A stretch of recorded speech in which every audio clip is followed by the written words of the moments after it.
بسم اللہ الرحمن الرحیم ان الحمد للہ نحمده ونستعینه ونستغفره ونعوذ باللہ من شرور انفسنا ومن سیئات اعمالنا من يهده الله فلا مضل له ومن يضلل فلا هادي له واشهد ان لا اله الا الله وحده لا شريك له وأشهد أن محمدًا عبده ورسوله أما بعد فإن خير الحديث كتاب الله وخير الهدي هدي محمد صلى الله عليه وعلى آله وسلم وشر الأمور محدثاتها وكل محدثة بدعة وكل بدعة ضلالة وكل ضلالة في النار. قال الله تبارك وتعالى: ظهر الفساد في البر والبحر بما كسبت أيدي الناس لیذیقہم بعض الذی عملوا لعلہم یرجعون. قابل قدر ہم سب کے مربی، امیر صوبائی جمعیت اہل حدیث ممبئی، فضیلۃ الشیخ عبدالسلام السلفی المدنی حفظہ اللہ، جماعت و جمعیت کے ذمہ داران، مسجد حسن کے ذمہ داران، قریب و بعید سے آئے ہوئے میرے محترم دینی بھائیوں، نوجوان ساتھیوں اور قابل احترام ماں بہن، آج کی ہماری اس گفتگو کا عنوان ہے بگاڑ، اسباب اور علاج.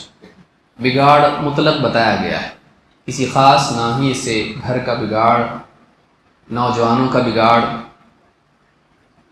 ازدواجی زندگی کا بگاڑ، عقیدے یا عمل کا بگاڑ، اس میں کوئی قید نہیں.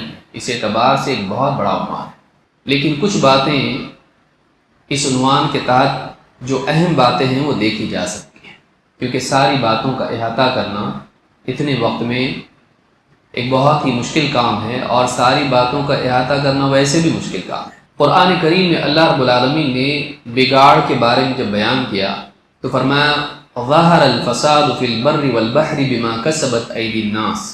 خشکی میں، تری میں، زمین پر، دریاؤں، سمندروں میں بگاڑ آ گیا، فساد برپا ہو گیا. بما کسبت ایدی الناس، لوگوں کی کمائی کے نتیجے میں، لوگوں کے برے اعمال کے نتیجے میں. لیذیقہم بعض الذی عملوا لعلہم یرجعون. یہ بگاڑ، یہ فساد، یہ نقصان، یہ تکلیف، یہ مصیبتیں اس لیے آئی ہیں تاکہ ہم انہیں ان کے بعض برے اعمال کے بدلے اس کا مزہ چکھائیں، ان کی بدعملی کا ان کو مزہ چکھائیں. لعلہم یرجعون، تاکہ وہ واپس لوٹ آئیں. اس آیت میں بتایا گیا ہے کہ مصیبت کا تعلق معصیت سے. دنیا میں بگاڑ، جب زمین پر بگاڑ آتا ہے تو لوگوں کے اعمال کے بگاڑ کا نتیجہ ہوتا ہے. جب اعمال بگڑتے ہیں، جب انسان کے اعمال میں بگاڑ، فساد، گمراہی پیدا ہوتی ہے، گناہ اس کی زندگی میں آتے ہیں، تو زمین پر جب بگاڑ آتا ہے تو آسمان سے اس کے نتیجے میں عذاب، مصیبت اور سزا آتی ہے. اور یہ جو سزا ہے یہ دنیوی سزا ہوتی ہے، جس میں ایک خیر کا پہلو بھی ہوتا ہے، کیونکہ اخروی سزا انسان کے لیے ہلاکت اور بربادی ہے. لیکن دنیوی سزا، دنیا میں برے حالات، مصیبتیں، ایک اعتبار سے اس کا اچھا پہلو یہ ہوتا ہے کہ انسان اپنی غفلت سے جاگتا ہے اور اللہ کی طرف دوڑتا ہے. اسی لیے اللہ تعالیٰ نے فرمایا کہ خشکی میں، تری میں فساد برپا ہو گیا لوگوں کی بدعملی کے نتیجے میں. تو پھر ہم ان کو بھی ان کے برے اعمال کے نتیجے میں سزا دیتے ہیں، ان کے برے اعمال کا مزہ ان کو سزا کی شکل میں چکھاتے ہیں. لیکن مقصد کیا ہے؟ لعلہم یرجعون، تاکہ وہ لوٹ آئیں. تو دنیا میں مصیبتیں آنے کے بعد بھی ایک موقع باقی رہتا ہے کہ انسان اپنے بگاڑ کی اصلاح کرے، وہ اللہ تعالیٰ سے دور جانے کی بجائے اللہ کی طرف دوڑے، کیونکہ انسان کے مسائل کا حل انسان کے پاس نہیں، انسان کے مسائل کا حل اللہ کے پاس۔ چاہے انسان کتنی غلطی کر بیٹھے، اگر وہ اللہ تعالیٰ سے توبہ کرے، ماضی پر استغفار کرے، مستقبل کے لیے اچھی زندگی کا عزم کرے اور اپنے حال کی اصلاح کر کے ٹھیک ٹھاک ہو جائے، تو اللہ تعالیٰ اس کے حالات بھی بدلتا ہے۔ انسان اگر اپنا حال بدلے تو اللہ تعالیٰ اس کے حالات بدلتا ہے۔ حالات کے بدلاؤ کے لیے حالت میں بدلاؤ لانا پڑتا ہے۔ اسی لیے اللہ تعالیٰ نے قرآن کریم میں فرمایا ان اللہ لا یغیر ما بقوم حتی یغیروا ما بانفسہم۔ اللہ تعالیٰ کسی قوم کے حالات کو نہیں بدلتا جب تک کہ وہ خود اپنی حالت کو نہ بدل لے۔ یہ مثبت انداز میں بھی ہے، منفی انداز میں بھی ہے۔ اس کا منفی پہلو یہ ہے، اور اسی سیاق میں آیت آئی ہے، کہ اللہ تعالیٰ یوں ہی کسی پر مصیبتیں نہیں ڈالتا، یوں ہی کسی کو سزا نہیں دیتا ہے کہ بے قصور ہو اور اللہ سزا دے۔ اللہ تعالیٰ ظلم نہیں کرتا ہے۔ ان اللہ لا یظلم مثقال ذرہ، اللہ ذرہ برابر بھی ظلم نہیں کرتا ہے کہ کوئی سزا کا مستحق نہ ہو، قصوروار نہ ہو اور اللہ اس کو سزا دے، اللہ اس کو عذاب دے، نہ دنیا میں نہ آخرت میں۔ لیکن اگر اعمال میں بگاڑ ہو، اگر حالات کا بگاڑ ہے تو اس کا سبب ہوتا ہے کہ انسان کے اعمال میں بگاڑ ہوتا ہے۔ جب تک کہ وہ اپنے اچھے حال کو بگاڑ نہ لے، اللہ تعالیٰ بھی اس کے اچھے حالات کو بگاڑتا نہیں ہے۔ لہٰذا اس سے ایک بات معلوم یہ ہوتی ہے کہ بگاڑ، اگر انسان کی زندگی میں بگاڑ ہے تو زمین پہ بگاڑ آئے گا۔ اللہ تعالیٰ نے زمین کے بگاڑ کو دلوں کے بگاڑ کے ساتھ، زندگی اور اعمال کے بگاڑ کے ساتھ جوڑا ہے۔ کہ زمین پر برے حالات کیوں آتے ہیں، مصیبتیں پریشانیاں کیوں آتی ہیں، ایک بڑی وجہ اس کی یہ ہوتی ہے کہ انسان ایسے اسباب پیدا کرتا ہے کہ اللہ تعالیٰ اس کو اس کے بدلے میں سزا دیتا ہے۔ گناہ، عقیدے کا بگاڑ، عبادات میں بگاڑ، اخلاق کا بگاڑ، معاشی زندگی میں بگاڑ، حلال و حرام کے بارے میں لاپرواہی، بے حیائی، سنت کی بجائے بدعات، گھریلو زندگی میں تربیت کا بگاڑ، کئی اعتبار سے انسان کی زندگی میں جب بگاڑ آتا ہے اور یہ بڑھتے بڑھتے بڑھ جاتا ہے تو پھر اللہ تعالیٰ کی طرف سے بھی سزا آتی ہے۔ اسی لیے اللہ نے فرمایا ان اللہ لا یغیر ما بقوم حتی یغیروا ما بانفسہم۔ اللہ تعالیٰ کسی قوم کے حالات کو نہیں بدلتا ہے جب تک کہ وہ خود اپنے حال کو، اپنی حالت کو نہ بدل دے۔ اس کا مثبت پہلو یہ ہے کہ اگر مصیبت کے حالات ہیں تو ان کو دور کرنے کے لیے ضروری ہے کہ انسان اپنی حالت کو بدلے، نہ صرف انفرادی سطح پر بلکہ سماجی سطح پر، کہ ہم اپنے سماج کو دیندار بنائیں، اللہ سے ان کا تعلق صحیح کریں، زندگی میں ایمان و عمل والا معاملہ آ جائے تو اللہ رب العالمین پھر حالات بھی بدلتا ہے، اللہ کی مدد بھی آتی ہے۔ ہماری مصیبت یہ ہے کہ ہم بگاڑ یا مصیبت صرف سیاسی اعتبار سے دیکھتے ہیں۔ مسلمان کبھی غالب ہوتے ہیں، کبھی مغلوب، کبھی سیاسی حالات ہمارے لیے اچھے ہوتے ہیں، کبھی برے ہوتے ہیں، بگڑے ہوئے ہوتے ہیں۔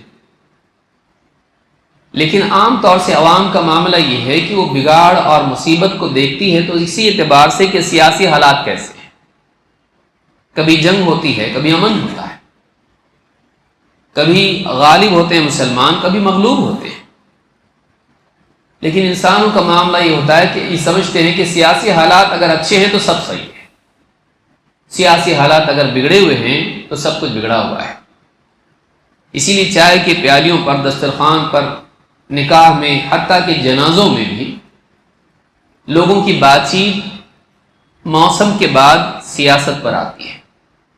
گرمی بہت بڑھ گئی ہے، سردی کا موسم چل رہا ہے، بارش ہو گئی دیکھیے، اور اس کے بعد اگلا موضوع ہوتا ہے دیکھیے سیاسی حالات ایسے چل رہے ہیں، اگلا الیکشن سے لے کر فلاں ملک میں جنگ ہو رہی ہے، فلاں ملک کے حالات ایسے ہو رہے ہیں، وہاں ظلم ہو رہا ہے. ہم یہ سمجھتے ہیں کہ بگاڑ صرف اتنا ہی ہے، یہ اگر صحیح ہو جائے سب صحیح ہو جائے گا. اور بعض کہنے والے لکھنے والے بھی یہی کرتے رہتے ہیں کہ اگر سیاسی حالات صحیح ہو جائیں مسلمانوں کی تقدیر بدل جائے گی.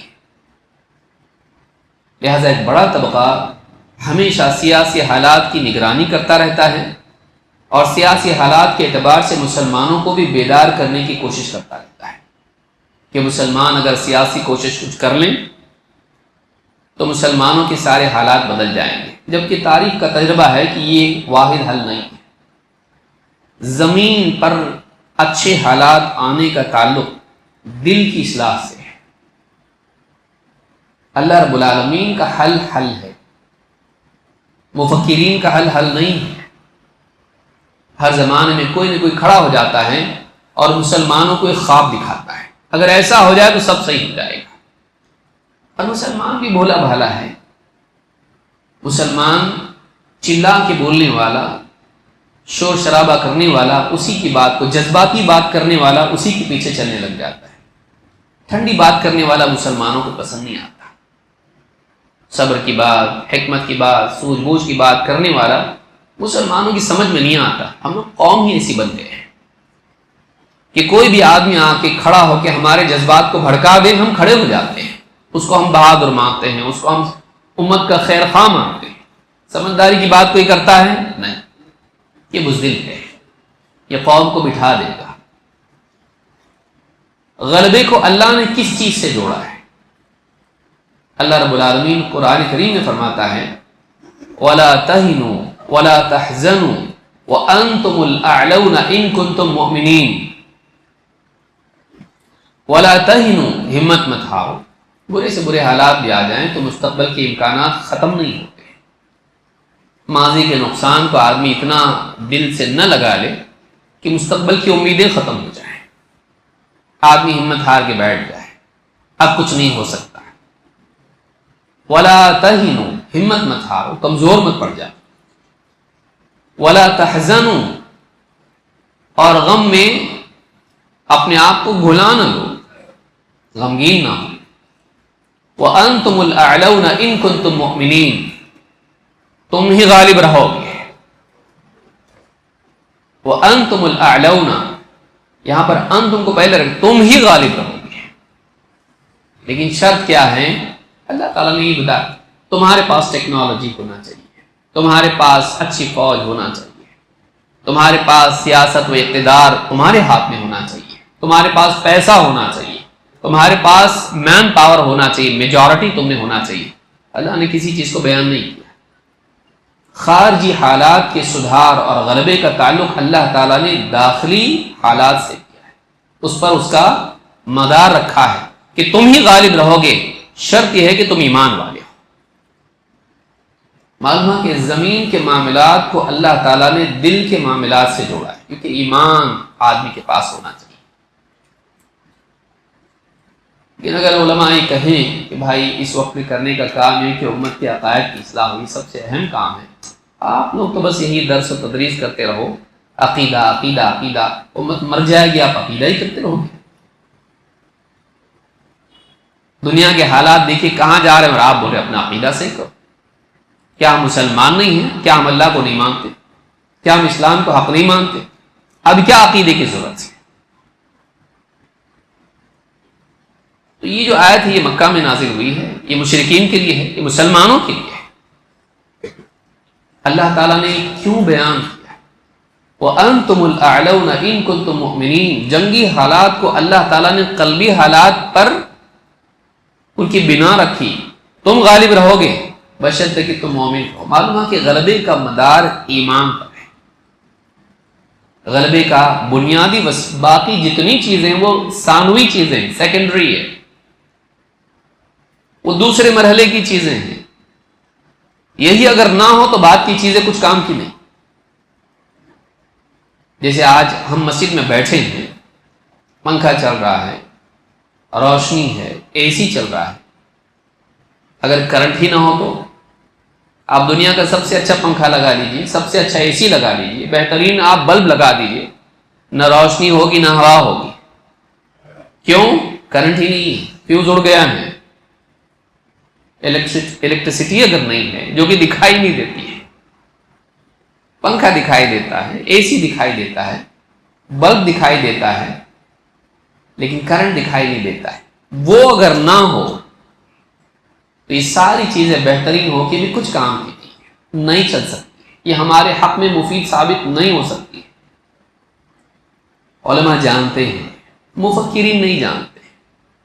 علماء قرآن و سنت کا علم رکھتے ہیں، وہ اللہ والی بات جانتے ہیں۔ مفکرین، فلاسفرز، پروفیسر حضرات، وہ کبھی جرمنی کا حال دیکھتے ہیں، کبھی فرانس کا، کبھی امریکہ کا، کبھی کسی اور کا۔ وہ حالات ویسے دیکھتے ہیں جیسے دنیوی اعتبار سے ہیں، سائنسی اعتبار سے ہے، سیاسی اعتبار سے، لیکن حل تو وہ ہے جو اللہ کی طرف سے آئے۔ قل ان ھدی اللہ ھو الھدی، اے نبی آپ کہیے رہنمائی تو وہ ہے جو اللہ کی طرف سے رہنمائی ہے، گائیڈنس وہ ہے، سولوشن وہ ہے جو اللہ دے۔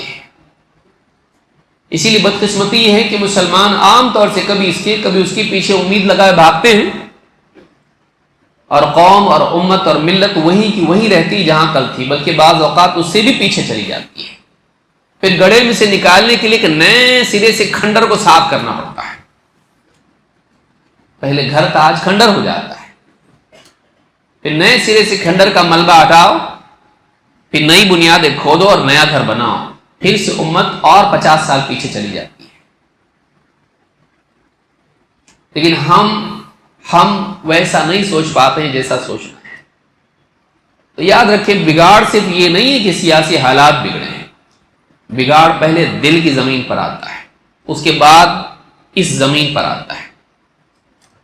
اگر ہم اپنے دلوں کی اصلاح کریں تو وہاں سے صحیح حل شروع ہوتا ہے، وہاں سے صحیح سدھار آ سکتا ہے۔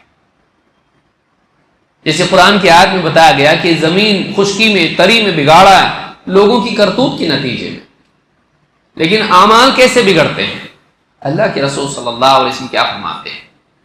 الا ان فی الجسد مضغہ اذا صلحت صلح الجسد کلہ واذا فسدت فسد الجسد کلہ الا وہی القلب۔ لیجیے، اللہ کے نبی صلی اللہ علیہ وسلم نے حل بتایا۔ خبردار، آدمی کے جسم میں ایک گوشت کا ٹکڑا ہے، اگر وہ صحیح ہو جائے اس کا سارا جسم صحیح چلتا ہے، اگر اسی میں بگاڑ آ جائے تو جسم میں بھی بگاڑ آتا ہے، جسم غلط کام کرنے لگتا ہے، آنکھیں غلط دیکھتی ہیں، کان غلط سنتے ہیں، زبان غلط بولتی ہے، ہاتھ غلط چلتے ہیں، قدم غلط راستے پر چلتے ہیں۔ اس ایک ٹکڑے میں اگر بگاڑ آ جائے پورے جسم کے پارٹس غلط چلنے لگتے ہیں، اللہ کی مرضی کے خلاف، اللہ کی پسند کے خلاف، ان میں بگاڑ آ جاتا۔ بگاڑ ہے کیا؟ بگاڑ یہ نہیں کہ ہڈی ٹوٹ جائے، بگاڑ یہ نہیں کہ انسان کی آنکھیں چلی جائیں، اس کی بینائی کمزور ہو جائے، سننے نہیں آ رہا، یہ اصل بگاڑ یہ نہیں ہے۔ اصل بگاڑ یہ ہے کہ انسان کے کان، اس کی آنکھ، اس کی زبان، اس کے ہاتھ پاؤں، بلکہ اس کا پورا جسم اللہ کے حکم کے خلاف چلنے لگے۔ پوری کائنات اللہ کے حکم کے مطابق چلتی ہے، بگاڑ نہیں ہے، لیکن انسانی زندگی میں بگاڑ ہے۔ کیوں؟ اس لیے کہ وہ اللہ کے حکم کے مطابق نہیں چلتا ہے، آزاد چلتا ہے، منمانی کرتا ہے، شیطان کی ترغیبات پہ چلتا ہے، گمراہ لوگوں کی گمراہ کن باتوں کے پیچھے چلتا ہے۔ آدمی کے جسم میں گوشت کا ایک ٹکڑا ہے، اگر وہ صحیح ہو جائے جسم صحیح ہو جاتا ہے، اگر وہ بگڑ جائے جسم بگڑ جاتا ہے۔ الا وہی القلب، اور ہاں وہ جو ٹکڑا ہے وہ آدمی کا دل ہے۔ معلوم ہے کہ زمین کے حالات میں سدھار لانے کے لیے اعمال کا سدھار لانا ضروری ہے، اور اعمال کا سدھار لانے کے لیے دل کا سدھار لانا ضروری ہے، اور سارے نبی اسی سدھار کے لیے آتے ہیں۔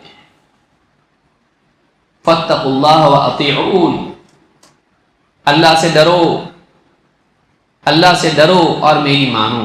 انبیاء اس دعوت کے ساتھ آتے ہیں۔ فَفِرُّوا إِلَى اللَّهِ إِنِّي لَكُم مِّنْهُ نَذِيرٌ مُّبِينٌ، دوڑو اللہ کی طرف، میں اللہ کی طرف سے تمہیں خبردار کرنے کے لیے آیا ہوں۔ انسان کی بھلائی وہاں سے شروع ہوتی ہے جب اس کی دوڑ اپنے رب کی طرف ہوتی ہے۔ قُلْ هَٰذِهِ سَبِيلِي أَدْعُو إِلَى اللَّهِ عَلَىٰ بَصِيرَةٍ أَنَا وَمَنِ اتَّبَعَنِي وَسُبْحَانَ اللَّهِ وَمَا أَنَا مِنَ الْمُشْرِكِينَ، اے نبی آپ علانیہ لوگوں کو بتا دیں، هَٰذِهِ سَبِيلِي، یہ میرا راستہ ہے، یہ میرا دائمی وظیفہ ہے، یہ میری زندگی کا مقصد ہے۔ هَٰذِهِ سَبِيلِي أَدْعُو إِلَى اللَّهِ، میں اللہ کی طرف بلاتا ہوں۔ کس چیز کی طرف بلاتا ہوں؟ میں لوگوں کو اللہ کی طرف بلاتا ہوں، اللہ کی توحید کی طرف، ایک اللہ کی عبادت کی طرف، علی بصیرت، بصیرت کے ساتھ، دلائل کے ساتھ، سوجھ بوجھ کے ساتھ، حکمت کے ساتھ، انا ومن اتبعنی، میں بھی اور میری اتباع کرنے والی، میں بھی اور میری اتباع کرنے والی، نبی صلی اللہ علیہ وسلم بھی اور آپ کے وارثین علماء، ان کی زندگی کا دائمی وظیفہ یہ ہوتا ہے۔ سارا بگاڑ اللہ سے تعلق ٹوٹنے سے ہوتا ہے۔ سب سے بڑا بگاڑ یہ ہے، کیا یہ بگاڑ نہیں ہے؟ مسلمانوں کی حکومت چلے گی، بگاڑ ہے، زمین میں فساد ہو گیا، جنگ ہو رہی، بگاڑ ہے، اور ایک بندے کا اپنے رب سے تعلق ٹوٹ جائے، یہ بگاڑ نہیں، یہ سب سے بڑا بگاڑ ہے۔ کیوں؟ اس لیے کہ زندگی کے مقصد کا بگاڑ ہے، لیکن کوئی اس کو بگاڑ کی صورت میں دیکھتا، کوئی یہ نہیں سمجھتا ہے کہ یہ اصل بگاڑ ہے۔ وَمَا خَلَقْتُ الْجِنَّ وَالْإِنسَ إِلَّا لِيَعْبُدُونِ، میں نے جنات کو اور انسانوں کو صرف اسی لیے پیدا کیا ہے کہ وہ میری عبادت کریں، کسی اور کی نہیں۔ آج فلاں ملک میں ایسا ہو رہا ہے، مسلمانوں پر ظلم ہو رہا ہے، فلاں ملک میں مسلمانوں کے معاشی حالات خراب ہیں، ہمارے اپنے ملک میں ایسا اور ایسا ہو رہا ہے، ہماری گفتگو اس پر تو ہوتی ہے، لیکن امت کا ایک بڑا طبقہ اللہ کی بجائے کسی اور کے آگے ہاتھ اٹھا رہا ہے اور اللہ کی بجائے کسی اور کے آگے ماتھا ٹیک رہا ہے۔ ہمارے ذہن میں یہ بگاڑ ہے، ایسا نہیں آتا، یہ خود ہمارے ذہن کا بگاڑ ہے کہ ہم اس کو بگاڑ کی شکل میں نہیں دیکھتے، اس کو پرابلم سمجھ کے اس کے حل کے لیے فکر مند نہیں ہوتے۔ کہ کسی اور ملک میں یا ہمارے ملک میں مسلمانوں کے حالات اچھے نہیں ہیں، پریشان ہے مسلمان، جاب نہیں مل رہا ہے اور پریشانی ہو رہی ہے، تعصب ہو رہا ہے، اور ایسا ہو رہا ہے، ہم اس کے بارے میں فکر مند ہوتے ہیں، بولنے والا بولتا ہے، سننے والا سنتا ہے، لیکن مسلمان اللہ رب العالمین سے تعلق توڑے، اللہ کے بجائے کسی اور کا بندہ بنا ہوا ہے، یہ بگاڑ نہیں ہے، یہ فکر کرنے کی چیز نہیں ہے۔ اس کا وبال نہ صرف دنیا میں بلکہ آخرت میں۔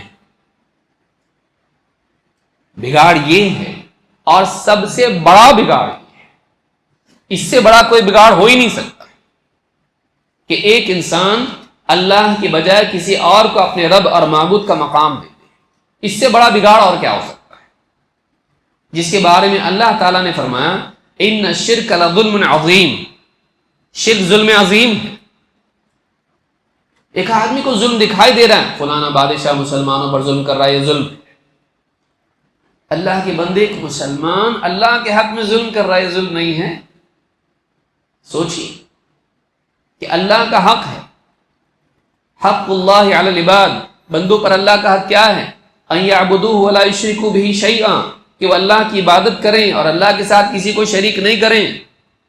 اللہ کا حق ہے کہ اللہ ہی کی عبادت کی جائے، لیکن ایک بندہ جب اللہ کے ساتھ شرک کرتا ہے تو اللہ کے باب میں، اللہ کے معاملے میں، اللہ کے حق میں ظلم کر رہا ہے۔ ہم کو وہ ظلم دکھائی دیتا ہے، یہ ظلم دکھائی نہیں دیتا۔ کیوں؟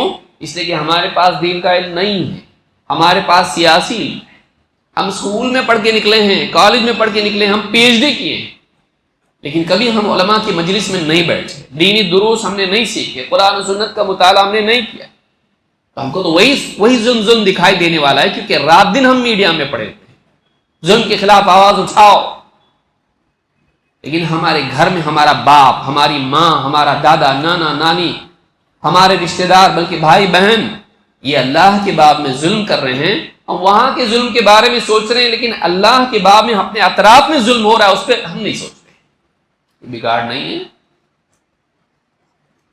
یہ ہمارا بگاڑ ہے۔ اس سوچ کو بدلنے کی ضرورت ہے۔ پھر ہوتا یہ ہے کہ آدمی وہاں کے بارے میں تو باتیں کرتا رہ جاتا ہے، کچھ کر نہیں پاتا ہے، سولوشن نکال نہیں پاتا ہے، بس باتوں کو اپنا دین بنا لیتا ہے، بات کر کر کے بہادری اپنی ثابت کرتا ہے، علماء کو بزدل ثابت کرتا ہے کہ علماء بولتے نہیں ہیں۔ اور یہ چائے کی پیالیوں پر، ہوٹلوں پر، یہاں وہاں، آفیسز میں اور کبھی مسجدوں میں بھی بیٹھ کے دائرے دائرے بنا کر اور یہ باتیں کرتا ہے، علماء بولتے نہیں ہیں۔ حالات دیکھو امت کیسے چل رہے ہیں۔ بگاڑ صرف ایک ہی ہے کیا؟ بگاڑ کئی اعتبار سے امت میں، لیکن ہم سیاسی بگاڑ کے بارے میں اتنا اپنا وقت ضائع کر دیتے ہیں کہ نہ اس کو حل کر پاتے ہیں، نہ دوسرے بگاڑ کو حل کر پاتے ہیں۔ دوسرا بگاڑ جو ہمارے سامنے بڑا بگاڑ ہے، جس کے بارے میں اللہ تعالی نے فرمایا ان اللہ لا یغفر ان یشرک بہ ویغفر ما دون ذلک لمن یشاء۔ اللہ تعالیٰ ہرگز بھی اس بات کی مغفرت نہیں کرے گا کہ اللہ کے ساتھ کسی کو شریک کیا جائے، یعنی اللہ مغفرت نہیں کرے گا کا مطلب یہ ہے وہ آدمی کبھی جنت میں نہیں جائے گا، وہ ہمیشہ جہنم میں عذاب میں رہے گا۔ بتائیے، دنیا کی مصیبت، دنیا کی تکلیف، دنیا کا ظلم، دنیا کا عذاب انسان کو دکھائی دیتا ہے، کیا جہنم سے بڑھ کے عذاب نہیں ہو سکتا ہے؟ اور اللہ تعالیٰ کا عذاب اس سے بڑھ کے کوئی عذاب ہو سکتا ہے؟ سوچیے، یہ ہماری بصیرت کا اندھا پن ہے کہ ہم اپنے سامنے جس بگاڑ کو دور کرنے کے امکانات ہمارے پاس ہیں اس کو ہم نظر انداز کر دیتے ہیں، بلکہ اس کو ہم چھوٹا سمجھتے ہیں بعض اوقات جان کے۔ اور وہ جو بگاڑ، وہ جو مسائل امت کے ہیں سیاسی خاص طور سے، میں اسی لیے کہہ رہا ہوں کیونکہ یہ حالات بھی ایسے ہیں، ہر آدمی بولنے لگ جاتا ہے، اور ہم نے بولنے ہی کو اپنا عمل بنا لیا ہے۔ ہم بولیں تو بس کر لیا، ہم نے سب کچھ حل ہو گیا۔ بیٹھ کے ہم لوگ اگر بات کریں سیاسی مسائل پر، ہم نے کر لیا، حق ادا کر لیا، ہم اپنے دل کو جھوٹی تسلی دیتے ہیں، کم سے کم ہم بول تو رہے ہیں۔ بولنے سے کیا ہوتا ہے؟ بھوکے آدمی کو آپ بولیں ہاں بھوکے ہیں اور ہاں کھانا بہت اچھا ہوتا ہے اور محنت کرنا چاہیے، کھانا پکانا چاہیے، بھوک مٹے گی اس کی، صرف بول کے چلتا ہے نہیں، لیکن ہم نے بولنے کو بدل بنا دیا۔ جس میدان میں کرنے کا امکان کھلا ہوا ہے کہ ایک آدمی کو شرک سے بچایا جائے، اس کو اللہ کے ساتھ جوڑا جائے، اس کو اللہ کی عبادت توحید کی اہمیت سمجھائی جائے، کہاں ہم کو خود معلوم نہیں ہوتا ہے، خود ہم کو معلوم نہیں ہوتا ہے۔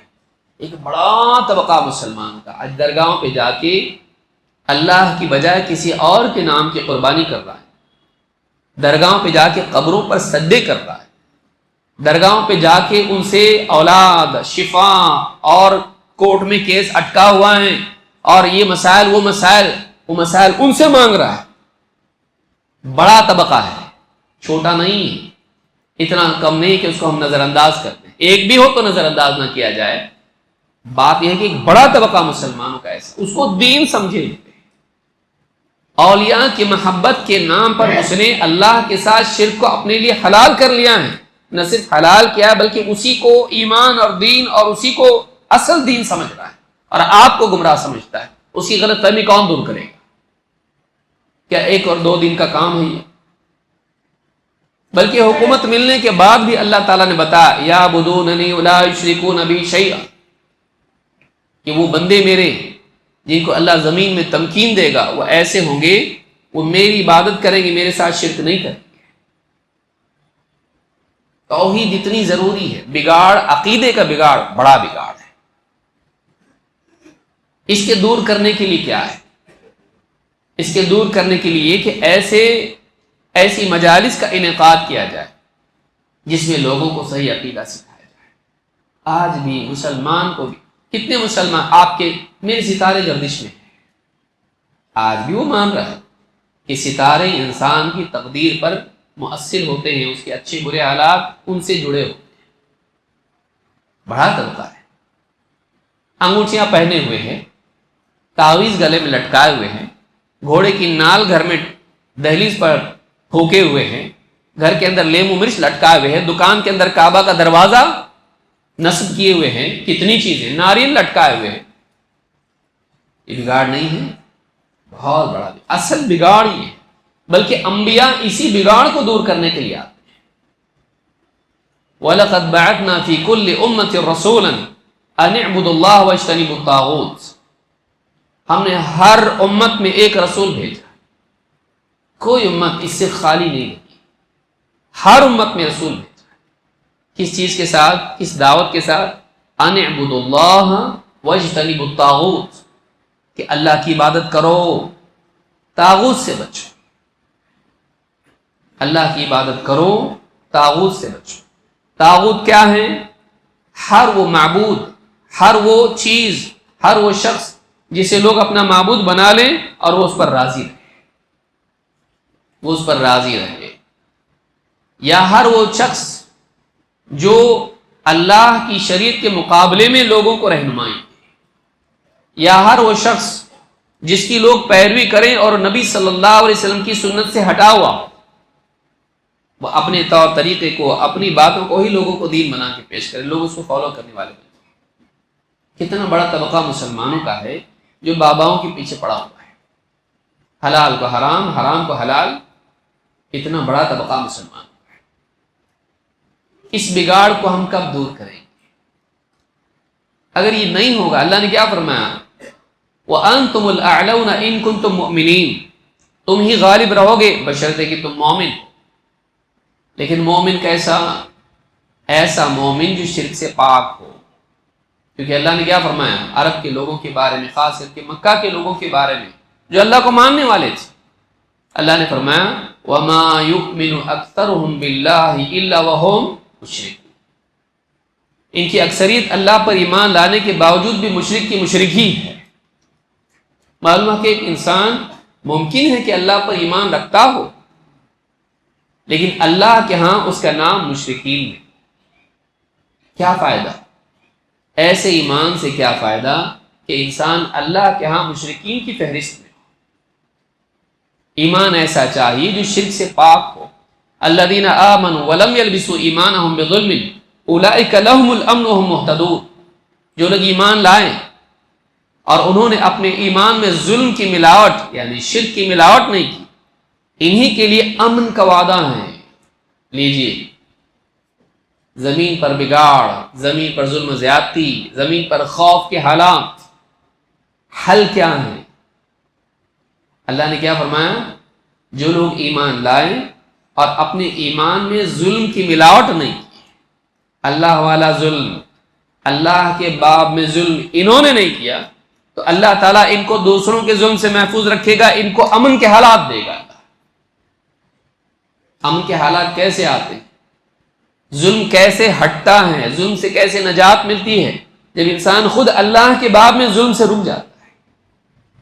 اور ایک دو کی بات نہیں ہے، معاشرہ شرک سے پاک ہو، ایسے ظلم سے پاک ہو جو اللہ کے معاملے میں. اولئک لہم الامن، اللہ نے فرمایا انہی کے لیے امن ہے. امن دونوں اعتبار سے، ظالموں کے ظلم سے ان کو امن و امان ملے گا، اور اللہ کے عذاب سے بھی امن میں آتے ہیں. کیونکہ جیسے ہم نے شروع میں آیت دیکھی کہ زمین پر بگاڑ کیسے آتا ہے، اللہ کا عذاب کیسے آتا ہے؟ جب اعمال بگڑتے ہیں. اعمال سے بڑھ کے انسان کے عقیدے کا معاملہ ہوتا ہے. اولئک لہم الامن وہم مہتدون، اور یہ لوگ ہیں جو اللہ کے ہاں ہدایت یافتہ لوگ ہیں. انہیں دنیا میں صراط مستقیم پر ثبات کی توفیق ملے گی، اور آخرت میں یہ پل صراط سے پار ہو کے جنت میں داخل ہوں گے. یہ محتد ہیں، یہ اللہ کے نزدیک ہدایت یافتہ لوگ ہیں. یہ پہلا بگاڑ ہے جس کے دور کرنے کی ضرورت ہے، اور اس کے لیے ضروری ہے کہ ہم کتاب و سنت کی روشنی میں عقیدہ سیکھیں، توحید کو اپنی زندگی میں سب سے اونچا مقام دیں، باقی ساری چیزوں کو ثانوی حیثیت دیں، اس میں کمپرومائز نہ کریں. اور اپنے اطراف جتنے لوگ ہیں اگر ان کے عقیدے میں کہیں نہ کہیں شرک کا شائبہ بھی پایا جاتا ہو، ہم فکر کر کے ان کی اصلاح کی کوشش کریں. اگر ہمارے پاس علم نہیں ہے، ان کا ہاتھ پکڑ کے، ان کی خوشامد کر کے دینی مجالس میں، علماء کی صحبت میں ان کو آنے کے لیے آمادہ کریں، تاکہ وہ دینی بات کو سن کے ان کے عقیدے کی اصلاح ہو. کرنے کا کام یہ ہے، حل اس کا یہ ہے۔ اگر آپ کو نہیں علم، آپ کے پاس نہیں علم، آپ کے شبہات کے جوابات نہیں دے سکتے، آپ کسی طرح سے ان کو راضی کر کے لاؤ، علماء کے ساتھ بٹھاؤ، علماء شفقت سے، محبت سے، دلائل کے ساتھ ان کو سمجھائیں گے، ان کی شبہات کا ازالہ کریں گے، دینی مجالس میں وہ بیٹھیں گے۔ لیکن آپ دیکھیں ہم میں سے کتنے لوگ ہیں، امانتداری کے ساتھ سوچئے، خاندان میں لوگ ہوتے ہیں لیکن ان کو شادی میں بلائیں گے، ان کو فلاں چیز میں بلائیں گے، دینی مجالس میں نہیں بلاتے کہ تم ہمارے ہاں آؤ، خوشیوں میں شریک ہو جاؤ، لیکن تم جہنمی کے جہنمی بنے رہو۔ کیوں؟ کیا ان کے ساتھ خیانت نہیں ہے؟ کیا ان کے ساتھ ظلم نہیں ہے؟ کہ ہم سارے خوشی کے مواقع پر ان کو دعوت دے کے بلاتے ہیں، ان کے گھر پہ جا کے ان کو بلاتے ہیں، لیکن اگر ہماری مسجد میں اگر دینی اجتماع ہم بلاتے ہیں ان کو، وہ نہیں آتے ہیں۔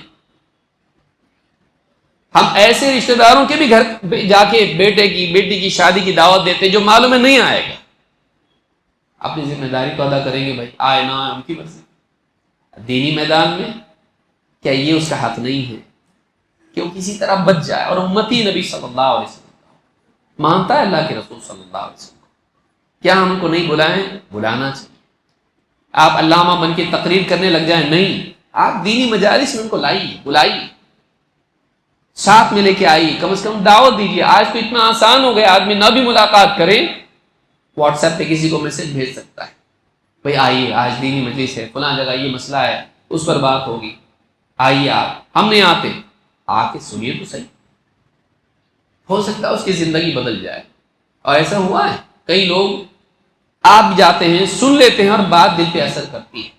اللہ تعالیٰ کسی عالم کی زبان سے بات ایسی نکال دیتا ہے توفیق دے کر کہ اس کے دل میں بات بیٹھ جاتی ہے۔ ہمارے لیے معمولی عادی بات ہوتی ہے، ہم ہمیشہ سنتے آئے ہیں، لیکن اس نے پہلی بار سنی، اس کے دل میں بات آتی ہے۔ اہل حدیث کی شان ہے توحید کو ہمیشہ تھامے رکھنا، چاہے دنیا یہ کہتی رہے کہ یہ چھوڑو ابھی دوسرے بھی کام ہے، ہم اس کو چھوڑنے والے نہیں۔ کیونکہ پہلا سوال قبر میں یہ نہیں کہ تمہارا خلیفہ کون تھا، پہلا سوال قبر میں یہ نہیں کہ تم کتنا کماتے تھے، تم ڈاکٹر تھے، انجینئر تھے، پہلا سوال یہ نہیں کہ تم عرب تھے یا عجم تھے، سید تھے، خان تھے، شیخ تھے، کیا تھے۔ پہلا سوال ہے کہ من ربک، تیرا رب کون؟ اور ابو داؤد کی حدیث میں ما کنت تعبد، کس کی عبادت کرتا تھا، کس کی عبادت کرتا تھا؟ پہلا سوال وہ ہے، اس کی تیاری کیا ہے؟ اہل حدیث آج امت کی اس بارے میں تیاری کر رہا ہے۔ تو جب جائے گا فرشتے پوچھیں گے، ڈانٹ ڈپٹ کے اٹھا دیں گے تجھ کو، جب کفن میں لپٹا ہوگا سارے رشتہ دار تیرا ساتھ چھوڑ دیں گے، ہاتھ جھاڑ کے قبر پر سے نکل جائیں گے، مٹی ڈالیں گے اور اپنے اپنے گھروں میں جا کے کھائیں گے، پیئیں گے، لوٹ سو جائیں گے۔ تب تو اکیلا ہوگا، تنہا ہوگا، تیرے کوئی پرسان حال نہیں ہوگا اس وقت۔ تب دو فرشتے تیرے پاس آئیں گے، اب ختم ہوگی دنیا کی زندگی، اب کوئی نہیں، اب تو ہے، تیرے اعمال ہیں، تیرا عقیدہ ہے۔ اب پہلا سوال تجھ سے پوچھا جائے گا، تیری پوری زندگی کا حاصل، تو نے اپنی زندگی میں رب اور معبود کا مقام کس کو دیا تھا؟ تیرا عقیدہ صحیح تھا کہ نہیں تھا؟ ما کنت تعبد، کس کا بندہ بنا رہا تھا، کس کی عبادت کرتا تھا؟ یہ جو علماء ہیں آپ کو عقیدہ جو کر رہے ہیں، آپ کے خیر خواہ ہیں، کیونکہ آپ کو اس پہلے مرحلے میں کیونکہ عثمان بن عفان رضی اللہ تعالیٰ عنہ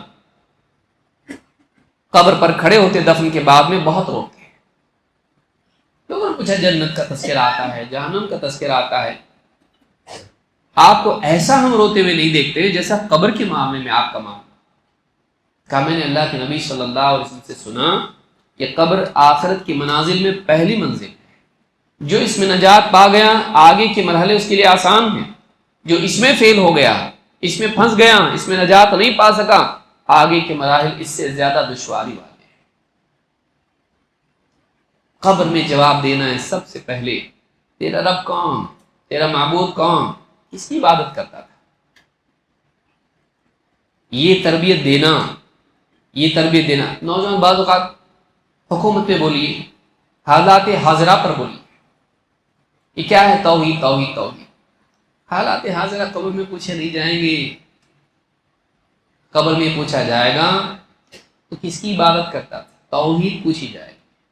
اس لیے جو آدمی توحید کے باب میں ناقدری کرے بڑا بدقسمت انسان. اس کو سمجھنے کی ضرورت ہے. یہ سب سے بڑا بگاڑ ہے, اس سے بڑا کوئی بگاڑ نہیں ہے. اگر ہوتا تو انبیاء سب سے پہلے اس کی اصلاح کرتے, سارے نبی سب سے پہلے عقیدے کی اصلاح کرتے تھے. اس کو یاد رکھیں, یہ پہلا بگاڑ ہے. اس کے لیے تربیت کی ضرورت ہے, سیکھنے کی ضرورت ہے. گھر میں اپنی اولاد کو سکھانے کی ضرورت ہے. ان کا عقیدہ صحیح ہو, بیوی کا عقیدہ صحیح ہو, ماں باپ کا عقیدہ صحیح ہو, بھائی بہن کا عقیدہ صحیح ہو, متعلقین ہمارے ساتھ اٹھنے بیٹھنے والے دوست احباب, ان کا عقیدہ صحیح ہو. عقیدہ سب سے پہلے توحید. نمبر 2 بدعات, یہ ایک بڑا بگاڑ ہے. کامیابی نجات رسول اکرم صلی اللہ علیہ وسلم کی سنت کی اتباع میں, اللہ کی محبت, سنت کی اتباع. لقد کان لکم فی رسول اللہ اسوۃ حسنہ, تمہارے لیے رسول کی زندگی میں بہترین نمونہ موجود ہے. قل ان کنتم تحبون اللہ فاتبعونی یحببکم اللہ ویغفر لکم ذنوبکم واللہ غفور رحیم. قل اطیعوا اللہ والرسول فان تولوا فان اللہ لا يحب الکافرین. اے نبی آپ کہیے, اگر واقعی تم اللہ سے محبت کرتے ہو تو میری اتباع کرو, اللہ بھی تم سے محبت کرے گا. اور اتنا ہی نہیں بلکہ تمہارے گناہوں کی بھی مغفرت کرے گا, اور بڑا غفور الرحیم ہے.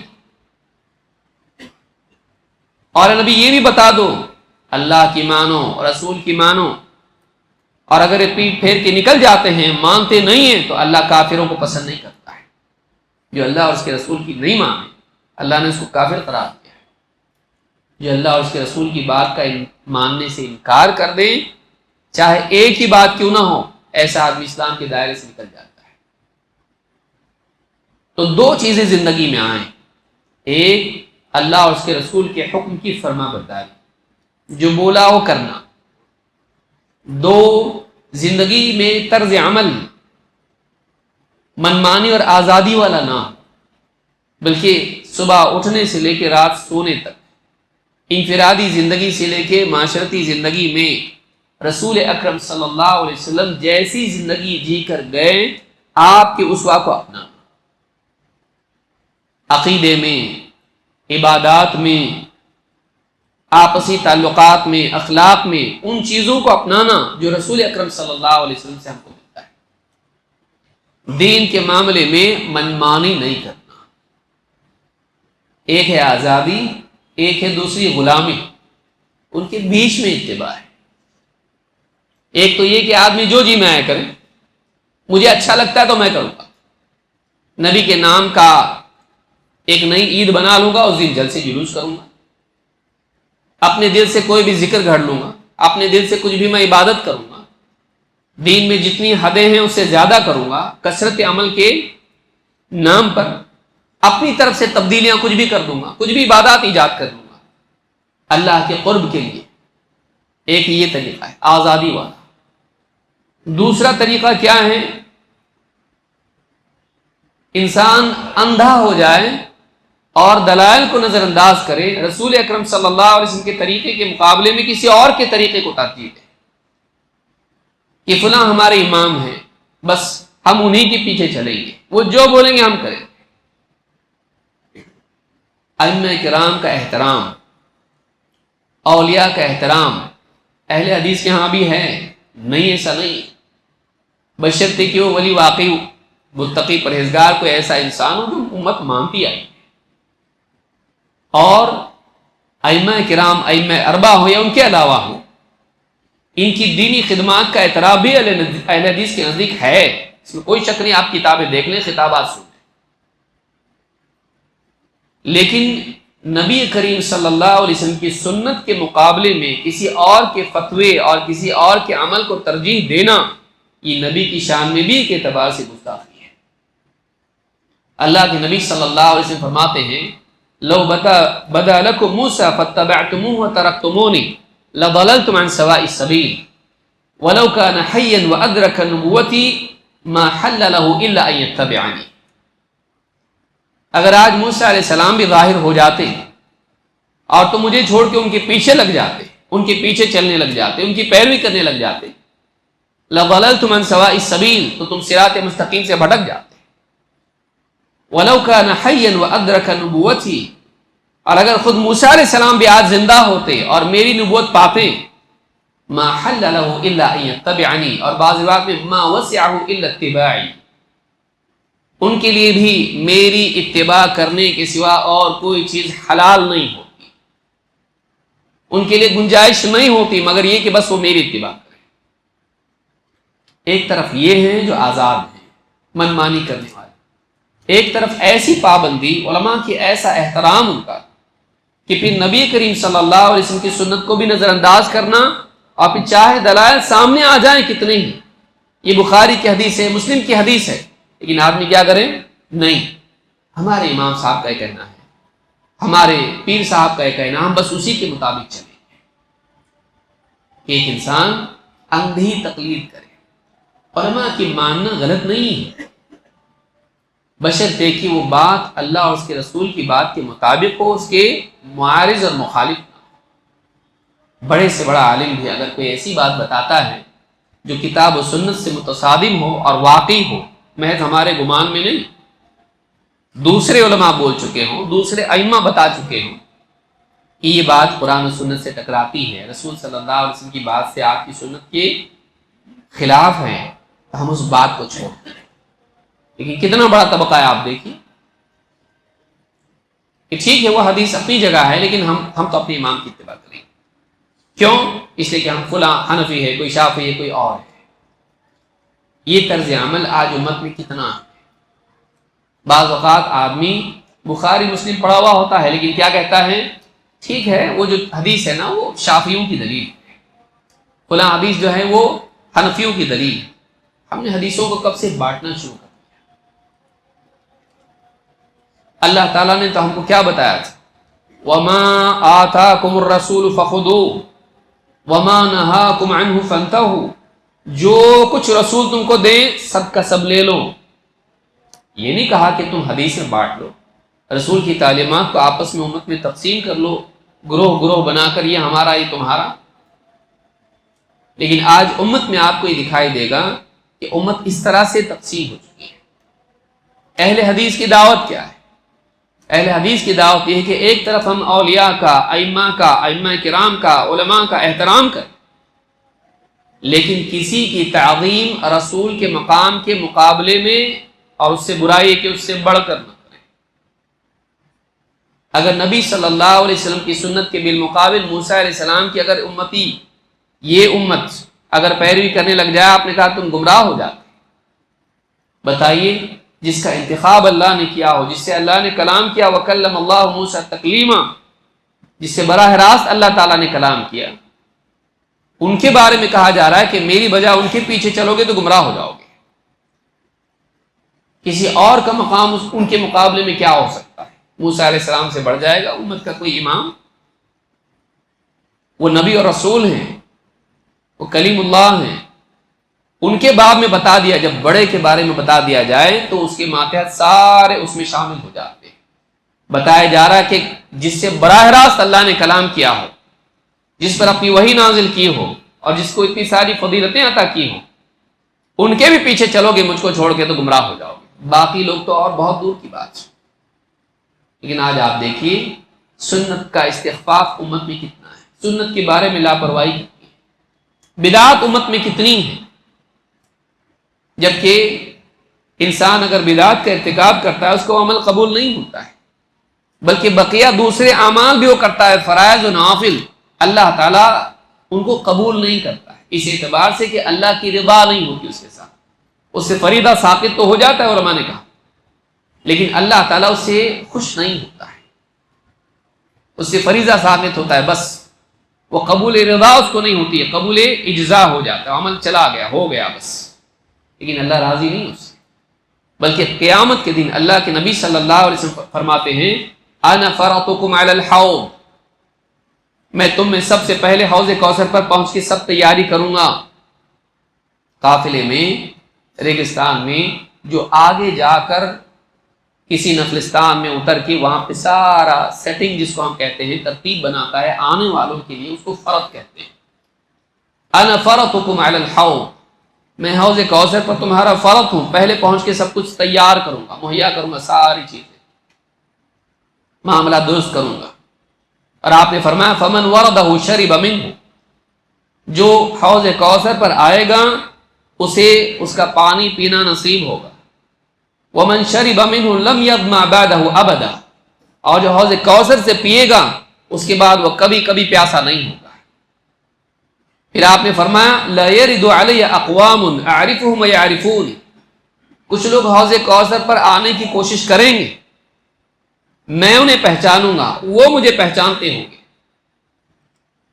لیکن آپ نے فرمایا ثم یحال بینی وبینہم، لیکن میرے اور ان کے درمیان فرشتے حائل ہو جائیں گے، رکاوٹ بن جائیں گے۔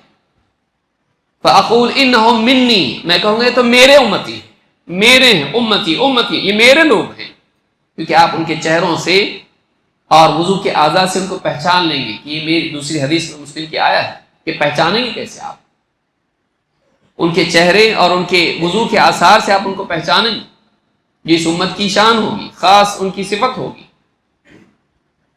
تو آپ نے فرمایا میں کہوں گا میرے ہیں، میرے امتی ہیں۔ فرشتے کیا کہیں گے؟ فرشتے کہیں گے انک لا تدری ما بدلوا بعدک، آپ کو نہیں معلوم آپ کے بعد انہوں نے کیا کیا تبدیلیاں کر دی۔ اس میں دو قسم کے لوگ علماء نے کہا شامل ہوں گے، ایک تو وہ جنہوں نے اپنے دین میں بگاڑ پیدا کر دیا، دوسرے وہ جنہوں نے اللہ کے دین میں اضافے کیے۔ اسی لیے حافظ ابن عبد البر رحمہ اللہ فرماتے ہیں کہ اس میں وہ سارے لوگ، الاستذکار میں انہوں نے بات کہی ہے، اس میں وہ سارے بدعتی فرقے آتے ہیں جنہوں نے دین میں بدعت ایجاد کی اور انہوں نے نام بھی گنائے فرقوں۔ معلوم ہے کہ بدعتی کو حوض کوثر سے دھتکارا جائے گا، بدعتی کو حوض کوثر سے دھتکارا جائے گا۔ ایک بخاری مسلم کی حدیث ہے، جس نے اللہ کے دین میں تبدیلی کر دی، یہ بگاڑ نہیں ہے، یہ فساد نہیں ہے، اس کی فکر کی ضرورت نہیں کہ ایک امتی کو نبی دھتکار دے۔ آپ کیا کہیں گے اس کے بعد؟ آپ کہیں گے سحقن سحقن لمن غیر بعدی لمن بدل بعدی، دوری ہو اس کے لیے جس نے دین میں میرے بعد تبدیلیاں کر دی۔ رحمت للعالمین اپنے امتی کو دھتکاریں گے۔ آپ شروع میں کہہ رہے تھے یہ میرا ہے، بعد میں آپ اس سے اپنا تعلق توڑ کے اس کو دھتکار دیں گے، دوری ہو اس کے لیے جس نے میرے بعد تبدیلی کر دی۔ کیا ہم چاہتے ہیں کہ ہمارے متعلقین دھتکارے جائیں؟ یہ فکر کرنے کی چیز نہیں ہے، یہ بربادی نہیں ہے، یہ بگاڑ نہیں ہے، اس کی اصلاح کی ضرورت نہیں ہے کہ ایسا بگاڑ کہ خود نبی ان کو دھتکار دے۔ آج یہ حالت امت میں کتنے بڑے طبقے، کتنی عبادات کا آپ معاملہ دیکھیں، سنت سے ہٹ کے ان میں بدعت آ چکی۔ شادی کے، نکاح کے رسم و رواج آپ دیکھیں، گھروں کے اندر آپ رسم و رواج دیکھیں، جنازے کے رسم و رواج آپ دیکھیں، کون سا ایسا شعبہ ہمارا رہ گیا ہے جس میں بدعت نہیں؟ اور ایک دو کا معاملہ ہے، ایک بڑا طبقہ مسلمانوں کا ایسا۔ آج لوگ کہتے ہیں الحدیث بس یہی ہے، کتاب و سنت کی اتباع کرو، توحید اپنی صحیح کر لو، اسی میں لگے ہوئے ہیں۔ بڑے بڑے مسائل بھی تو امت کے ہیں، بڑا کیا ہے اور کیا نہیں ہے کون طے کرے گا؟ آپ اس کے لیے کتاب و سنت کا علم نہیں چاہیے؟ بڑا مسئلہ کیا ہے؟ انسان اپنے طور پر اپنے فلسفوں کی روشنی میں طے کر لیتا ہے، یہ بڑا مسئلہ ہے۔ اور اکثر یہ ہوتا ہے کہ انسان بڑے مسئلے کو چھوٹا سمجھنے لگتا ہے اور چھوٹے مسئلے کو بڑا۔ یہ بڑا مسئلہ ہے کہ نبی صلی اللہ علیہ وسلم امتی کو دھتکاریں، حوض کوثر سے اس کو پینا نصیب نہیں۔ امت کے بڑے طبقے میں آج بدعات ہیں، اور بعض بدعات تو کفریہ بدعات، شرکیہ بدعات، بعض بدعات شرکیہ ہیں۔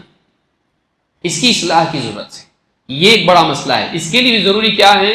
لوگوں کے سامنے سنت کا علم رکھا جائے، اندھی تقلید سے ان کو بچا کر، منمانی اور باپ دادا کے رسم و رواج سے ان کو نکال کر۔ کیوں کرتا آدمی؟ آپ دیکھیں شرکیات بدعات کیوں کرتا ہے؟ ایک بڑا طبقہ ہے، یا تو فلاں صاحب، ہمارے پیر صاحب، ہمارے فلاں مولوی صاحب نے کہا ہے، یا ہمارے باپ دادا یہ کرتے آئے ہیں، غلط کیسے ہو سکتا ہے؟ یا اتنے زیادہ مسلمان کر رہے ہیں، سب کیسے پاگل ہیں؟ یا تو کوئی گمراہ رہنما ان کا ہوتا ہے، یا باپ دادا کا رسم و رواج اور طرز عمل ہوتا ہے، پرمپرا جس کو آپ کہیں، یا پھر گنتی آدمی اس کے لیے بنیاد بنا لیتا ہے. اپنے معاشرے میں جو چیز چل رہی اسی کو صحیح سمجھتا ہے.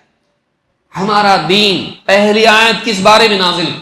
باپ دادا کے بارے میں، رسم و رواج کے بارے میں. پہلی سورت اور پہلی 5 آیتیں علم کے بارے میں نازل ہوئی. اقرأ بسم ربک الذی خلق خلق الانسان من علق اقرأ وربک الاکرم الذی علم بالقلم علم الانسان ما لم یعلم. پڑھ اپنے رب کے نام سے جس نے پیدا کیا، انسان کو پیدا کیا جمع ہوئے خون علقہ سے.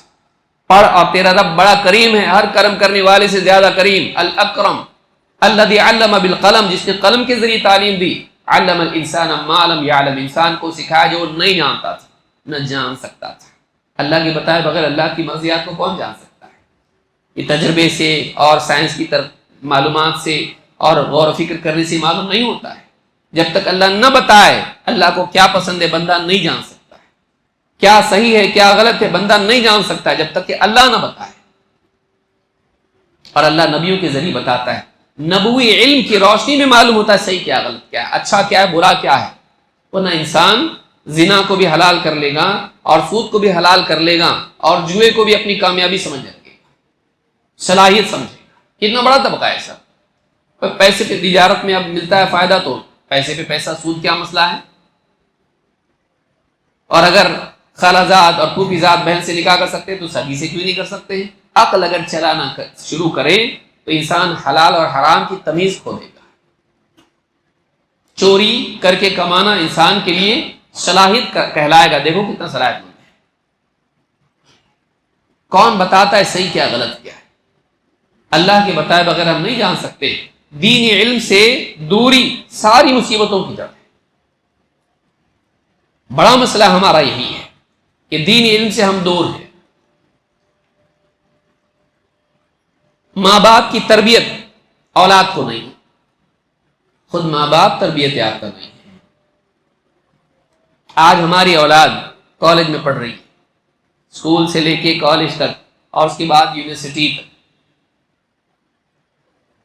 وہ بچہ اتنا چھوٹا ہے، نرسری میں ہے، اس کو ایکسٹرا کلاس لگایا ہوا ہے. کیونکہ اسکول کی پڑھائی جو ہے وہ کفایت نہیں کر رہی ہے. خواب ہمارا پورا ہونا چاہیے، ہمارا لاڈلا ڈاکٹر انجینئر بننا چاہیے. ڈاکٹر بنے گا، لوگوں کا علاج کرے گا، پیسہ کمائے گا. اور ہم اس کو 10 سال پھر 12 سال پھر 15 سال اس کے بعد اور کئی سال پڑھا رہے ہیں اور وہ ڈاکٹر بن رہا ہے، انجینئر بن رہا ہے، بزنس مین بن رہا ہے، دنیا کے میدان میں آگے بڑھ رہا ہے. اور اگر مکتب میں مولوی صاحب آپ کا بچہ آتا نہیں مکتب میں، اتنا پڑھائی کا لوڈ ہے نا اس کے اوپر، کیا کریں، تھوڑا فری ہو جائے گا تو آئے گا. تو فری نہیں ہوتا. دیکھیے ساری مصیبت کی جڑ کیا ہے. ہم نے کیا سمجھا دنیاوی تعلیم اگر اس کے پاس ہو دنیا میں کچھ بنے گا. کچھ بنو، کچھ بنو، ڈاکٹر بنو، انجینئر بنو، ٹیچر بنو، سائنٹسٹ بنو، بزنس مین بنو، مسلمان مت بنو. جبکہ اللہ کا مطالبہ کیا ہے؟ وَلَا تَمُوتُنَّ إِلَّا وَأَنْتُمْ مُسْلِمُونَ. تمہیں موت آئے تو اس حال میں آنا چاہیے کہ تم مسلمان بنو. مسلمان بنے رہو، مرنے تک مسلمان رہو. ہم سب بنا لیتے لیکن اس کو مسلمان نہیں بناتے. اور کوئی چیز غلطی جو ہے اس کی سزا سب سے پہلے ماں باپ کو ملتی ہے. آپ نے تیر چھوڑا ہے نا، یہ آ کے آپ ہی کو لگنے والا ہے. وہی بچہ بگاڑ یہ بھی ہے. اور بگاڑ شروع کہاں سے ہوتا ہے؟ بگاڑ گھر سے شروع ہوتا ہے. گھر والے ماں باپ ان کی ذمہ داری ہے. اگلی نسل کو بنانا پچھلی نسل کی ذمہ داری ہے. لیکن ماں باپ اپنی ذمہ داری نہیں نبھاتے. حدیث میں اللہ کے نبی صلی اللہ علیہ وسلم کیا فرماتے ہیں؟ بگاڑ کیسے آتا ہے؟ آپ نے فرمایا کل مولود یولد علی الفطرہ فابواہ بعد یہودانہ وینصرانہ او یمجسانہ. اور ایک روایت میں آپ نے فرمایا فإن كانا مسلمین فمسلم. کہ ہر بچہ فطرت پر پیدا ہوتا ہے، اللہ بگڑا ہوا نہیں پیدا کرتا ہے. اس کی فطرت میں ہوتا ہے کہ اگر اس کے سامنے صحیح بات آئے تو مانے، ماننے کی مزاج کے ساتھ وہ پیدا ہوتا ہے. لیکن بگاڑتے کون ہیں؟ فَأَبَوَاهُ بَعْدُ يُهَوِّدَانِهِ وَيُنَصِّرَانِهِ أَوْ يُمَجِّسَانِهِ. یہ ماں باپ ہوتے ہیں جو بچے کو یا تو یہودی بناتے ہیں یا نصرانی بناتے ہیں یا مجوسی آگ کا پوجنے والا مشرک بنا دیتے ہیں. فَإِنْ كَانَ مُسْلِمَيْنِ، اگر واقعی ماں باپ مسلمان ہوں، سچے پکے مسلمان ہوں، بچہ بھی مسلمان ہوتا ہے. آج انسانیت بگڑ رہی ہے، اس میں بڑا حصہ ماں باپ کا ہے. آج نوجوان بچے جو بگڑ رہے ہیں بنیادی طور پر 3 سبب اس کے علاوہ بھی اسباب ہیں، لیکن بنیادی سبب 3 ہے، یاد رکھیے اس کو. پہلا سبب ماں باپ کی تربیت میں لاپرواہی، جس میں کئی چیزیں آتی ہیں. ماں باپ کا بچوں کو دین نہیں سکھانا، یا ان کی دینی تعلیم کے لیے کوئی مناسب انتظام نہیں کرنا. دنیا کی پڑھائی میں اتنا لگائے رکھنا کہ دین نہیں سیکھتے بچے، اور اتنی عمر ہو جاتی پھر آپ کی سنتے نہیں. نہ عقیدہ صحیح، نہ تقویٰ ان کے پاس، نہ سنت کا علم ان کے پاس، ایک تربیت نہیں. 2، اور اس کے ساتھ ماں باپ کے جھگڑے اگر ہوں دنیا میں، یہی بچے ڈپریشن، یہی بچے ماں باپ سے باغی، ظلم زیادتی اگر ماں باپ کرتے ہیں، آپس میں لڑتے ہیں، اخلاق میں ٹھیک نہیں ہے، غلط اسوا ان کا دیکھ کے بچے سیکھتے ہیں. یا پھر ماں باپ سے بدزن ہو کر باہر جا کر ڈرگ ایڈکشن، شراب اور نہ جانے کتنی برائیوں میں مبتلا ہوتے ہیں. یا ماں کو دیکھ کے بیٹی وہی سیکھتی ہے جیسا ماں کرتی ہے، کہ ماں بھی لپسٹک لگاتی ہے، خوبصورت بن کے شادی اور بیاہ میں جاتی ہے، بچی سے پردے کی امید آپ رکھیں گے؟ بلکہ بعض اوقات خوش قسمتی سے ایسا ہوتا ہے کہ ماں پردے والی نہیں، بچی پردے والی ہوتی ہے، کیونکہ کہیں نہ کہیں سے اس کے پاس علم آتا ہے. لیکن عام طور سے ایسا نہیں ہوتا ہے. ایک غلط گھر کا غلط ماحول یہ بگاڑ لاتا ہے. اگر آپ چاہتے ہیں کہ بچے ہمارے صحیح ہوں، سماج ہمارا صحیح ہو، گھر کو صحیح کرنے کی ضرورت ہے. تعلیم و تربیت، اچھا جینا، ماں باپ اچھے جئیں، محبت کے ساتھ، اخلاق کے ساتھ، اسلامی اصولوں کے ساتھ جئیں. بچوں کے ساتھ شفقت کا سلوک کریں، لیکن ایسی محبت نہیں جس میں تربیت نہ ہو، جس میں ڈسپلن نہ ہو. لاڑ پیار میں ان کو اتنا بگاڑ دینا نہیں، ان کو ڈسپلن بنایا جائے. ایک بگاڑ اس سے آتا ہے اگر یہ نہ ہو. نمبر 2، بری صحبت. باہر بچہ جا رہا ہے، غلط دوستوں میں ہوتا ہے. غلط کالج کی لڑکیاں ہیں، ایک لڑکی کے ساتھ اگر دوسری لڑکی رہتی ہے، اگر وہ لڑکی افیئر میں مبتلا ہے، وہ بھی اس کو افیئر میں مبتلا کرتی ہے. کہ غلط تعلقات. لڑکا ہے اگر ڈرگ ایڈکشن میں ہے، وہ دوسرے کو بھی سگریٹ پلائے گا، ڈرگ بھی پلائے گا. بری صحبت یہ بگاڑ کا سبب ہے. تیسرا، موبائل فون، کہ یہ نہیں پہنچتا ہے تو برائیاں اس تک پہنچتی ہیں. یہ کمرے میں ہے لیکن ساری دنیا کی گندگی گھر میں آپ کے آ رہی ہے. اور ہر انسان اپنے اپنے کمرے میں ریلز دیکھ رہا ہے، کوئی کچھ اور دیکھ رہا ہے، اور ایک کے بعد ایک. آپ کیا سمجھتے ہیں جو چیز آپ کے سامنے آئے وہ آپ پر اثر نہیں ڈالتی ہے؟ آدمی جو دیکھتا ہے اس کے دل پہ اثر پڑتا ہے، جو سنتا ہے اس کے دل پہ اثر پڑتا ہے، ہر چیز کا اثر پڑتا ہے. اور آج تو اتنی ریسرچ سامنے آ رہی کہ ہر دن کچھ نہ کچھ سامنے آ رہا ہے. ماں اگر کچن میں ہے، اگر کام کرنا ہے تو بچے کو موبائل فون لے لے. وہ کیا دیکھ رہا ہے کیا نہیں دیکھ رہا ہے کوئی پرواہ نہیں. بچے اگر 10ویں میں پاس ہو گیا اچھے مارکس سے، تو اس کو موبائل فون لے گفٹ کے طور پر دے دیا اس کو. اب وہ کیا دیکھ رہا ہے کیا نہیں دیکھ رہا. کالج میں بچی جا رہی، بیٹا تمہاری سیفٹی کے لیے لو موبائل. کتنوں سے واٹس ایپ پہ، فیس بک کے کتنے فرینڈز اس کے ہیں، لڑکے لڑکیاں. کیا ہو رہا ہے؟ Mobile phone. آپ دیکھیں اس موبائل فون کے ذریعے سے کتنے عزتیں خراب ہو گئی، بلکہ کتنے لوگ اسلام کے دائرے سے بھی نکل گئے. بہت نہیں نکلے ہیں نا، لیکن یہ بھی ایک ذریعہ ہے. یہ 3 بڑے سبب ہیں. گھر کا ماحول صحیح نہیں ہونا، گھر کے ماحول کا بگاڑ بچوں کے بگاڑ کا ذریعہ بنتا ہے. 2، بگڑے ہوئے دوست سہیلیاں بگاڑ لاتی ہیں. 3، موبائل فون. موبائل فون کو کسی عالم نے حرام نہیں کہا ہے، لیکن اتنا آزادانہ استعمال اور عمر سے پہلے بچوں کے ہاتھ میں اس کو دے دینا اب بہت سے لوگ کہتے ہیں دیکھیے اب تو آئندہ آگے آنے والا زمانہ تو ایسے ہی ہے، تو آپ کب تک ان کو روکے رکھیں گے؟ تو دے دیں گے، ان کو صحیح استعمال سکھائیں گے۔ آپ چھوٹے بچوں کے ہاتھ میں چھری دیتے ہو، ہماری بچی کل کو کچن میں جانے ہی والی ہے، ویسے بھی کچن میں ایک نہ ایک دن تو اس کو جانا ہے، کھانا پکائے گی، سبزی ترکاری کاٹے گی، تو چھری آ گئی تو کل اس کے ہاتھ میں آئے گی۔ آج ہی دے دو، 2 سال کی ہے 4 سال کی ہے، دیتے نہیں دیتے، کل دیں گے آج نہیں۔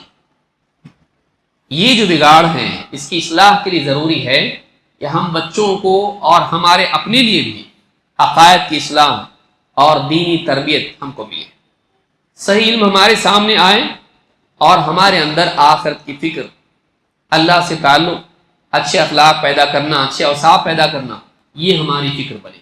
اگر یہ ہماری زندگی میں آتا ہے تو سدھار آ سکتا ہے۔ باتیں بہت زیادہ ہیں، لیکن یہ بنیادی باتیں کچھ تھیں جو میں نے مناسب سمجھی، اور اس ماحول میں بھی خاص طور سے کہ ہم بہت سارے بگاڑ کے بارے میں بات کر رہے ہیں، لیکن دھیرے دھیرے کیا ہو جاتا ہے کہ پھر اصل بگاڑ جو عقیدے کا بگاڑ اور اتباع کے باب میں بگاڑ اور گھروں کے حالات کی بگاڑ، بچوں کی تربیت کا بگاڑ، اس بارے میں لوگ بے فکر ہو جاتے ہیں۔ شروعات یہاں سے کرنے کی ضرورت ہے۔ اللہ رب العالمین ہم سب کو سمجھ عطا فرمائیں۔ میں سمجھتا وقت ہو گیا ہے۔ اللہ تعالی ہم سب کو دین سیکھنے، سکھانے اور علماء سے جڑے رہنے کی توفیق عطا فرمائیں، اور فضول اپنا وقت ضائع کرنے کی بجائے کرنے کا کام کرنے کی توفیق عطا فرمائیں۔ اقول ھذا واستغفر اللہ لی ولکم۔